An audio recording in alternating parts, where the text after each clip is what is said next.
ఒకరు ఎడ్డం అంటే ఇంకొకరు తెడ్డం అనాల్సిందే. ఇవాళ రేపు గట్ల చేసేదాన్నే రాజకీయం అంటారు కదా. మన సైకిల్ పార్టీ రేవంత్ సార్ ఎరకే కదా, గా సార్కి అలా బగ్గనే కోపం వచ్చింది కేసీఆర్ సార్ మీద. మరి ఏమన్నాడు, ఏం చేయాలనుకుంటున్నాడు ఓ పారిందాము. సారు ఏందో నిమ్మలంగానే కూర్చున్నావు, సురువు చేయిగా. అంటే ఈ రాష్ట్ర ముఖ్యమంత్రి చిన్న ముల్కనూరుకో ఎర్రవల్లికో సర్పంచో ఎంపీటీసో కాదు. అరే ఆ మాట ఎవరన్నారే, ఆయన ఈ రాష్ట్రానికి అంత ముఖ్యమంత్రి గాని నువ్వు అనదగ్గ ముచ్చటేందో చెప్పరాదే. ఈ రాష్ట్రానికి ముఖ్యమంత్రి అయినప్పుడు ఈనాడు ఉన్న 31 జిల్లాలలో ఆయన ఇచ్చిన డబుల్ బెడ్రూమ్ ఇండ్ల హామీలను అమలు చేయాల్సిన అవసరం ఉన్నది.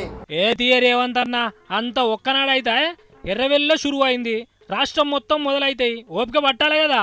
ఒక పక్కన పేదలకు డబుల్ బెడ్రూమ్ ఇల్లు ఇవ్వలేదు, కానీ ముఖ్యమంత్రి గారు మాత్రం బంజారా హిల్స్లో ఆ పక్కనే ఉండే పంజగుట్టలో 9 ఎకరాల విస్తీర్ణంలో 150 గదులల్లా బుల్లెట్ ప్రూఫ్ బాత్రూమ్తోని దాదాపుగా 150-200 కోట్ల రూపాయలతోని తన బంగళా నిర్మించుకున్నాడు.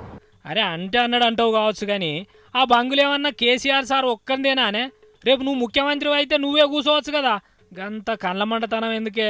బాత్రూమ్ ముచ్చట్లను కూడా బదనాం చేయబడితివి. బుల్లెట్ ప్రూఫ్ బాత్రూమ్ చేయించుకున్నాడు. ఎవడన్నా ఇంటి బయట ఏదన్నా సెక్యూరిటీ పెట్టుకున్నాడంటే అర్థం ఉంది, కానీ బాత్రూమ్కు బుల్లెట్ ప్రూఫ్ చేయించుకున్నాడంటే ఒకసారి ఆలోచన చేయండి. అబ్బో గా బాత్రూమ్ ఆలోచనలు మాకేడొస్తాయి, కానీ ఆ ముచ్చటేదో నువ్వే చెప్పరాదే. అంటే ఆయనకు ప్రమాదం బయట వైపు నుంచి లేదు, ప్రమాదం ఇంట్లోనే పొంచి ఉన్నది. కాబట్టి ఎప్పుడు ఏమైనా జరగవచ్చు అని చెప్పి భద్రత కోసం బాత్రూమ్ కూడా బుల్లెట్ ప్రూఫ్ బాత్రూమ్ పెట్టుకున్నాడు. వచ్చినవా అటు ఇటు తిప్పి ఆడికే తెచ్చినావా ముచ్చటను? అయినా కేసీఆర్ సార్ బాత్రూమ్కు నువ్వు ఎప్పుడు పోయి చూసినవే?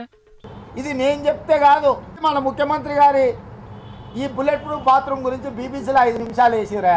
వావో వాయో, కేసీఆర్ సార్ ముచ్చట ఏ టీవీలు వచ్చినా ఇడిచిపెట్టేటట్టు లేవు కదా.